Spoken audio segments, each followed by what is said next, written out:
What's up mga idol? Good morning. Kung bago ka lang dito sa aking channel, huwag mong kalimutang i-like, i-share, at i-follow mo na mga idol. Yan, abangan po ngayon mga idol ng ating mga ibon galing sa Pili Camarines Sur. Ayan mga idol. Pinitawan po ang ibon natin ng 6:35 ng umaga mga idol. Abang-abang tayo, dito tayo sa taas. Medyo makulimlim yung panahon dito, pero maganda naman. Wala lang sa haring araw. Ayan mga idol, dito po tayo sa taas. Ay! Nakabang ng ating ibon. Kaya bandang Katarman may nag-clock na mga idol. 1,000 pa yung speed niya. Ayun mga idol, maganda yung panahon dito. Yan, dito tayo. Ayun, lumabas yung isa. Aray ko, lumabas na yung isang ibon ko. Lumabas na naman. Palagi yan lumalabas mga idol. Yan mga idol.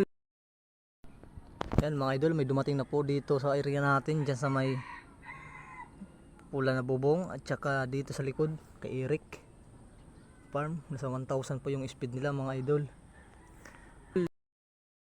Yan mga idol, wala pa rin yung ibon natin. Time check 10:12 na.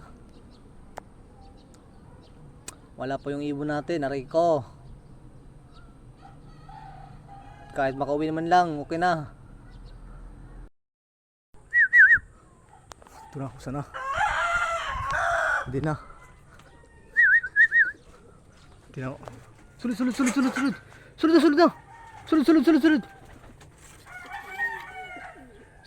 Sulod. Ayan, natin na sa mga idol. Ang saya ko.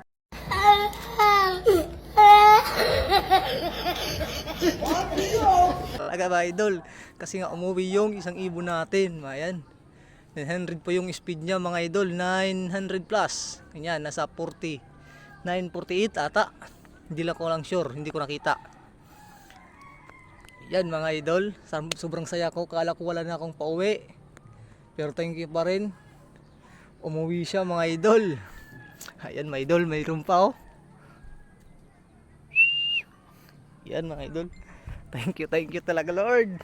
Inuwi na ako ng isang ibon ko. Pang first lap na ako. Ayan. Oh, mayang na ulit. Abang-abang pa tayo.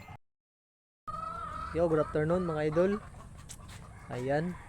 So kasamang palad, isa lang po yung pauwi natin ng Pili Camarines Sur. Ayan mga idol, isa lang po yung pauwi natin. Wala si Batik at saka yung isa. Ayan mga idol, isa lang yung pauwi natin. Okay na to, kahit paano mayroon tayong pang first lap. Ito lang po siya oh.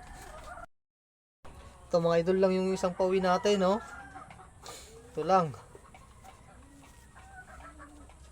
Okay na to, may pang first lap pa tayo, di ba? Pero salamat pa rin kasi umuwi siya, no? Thank you Lord.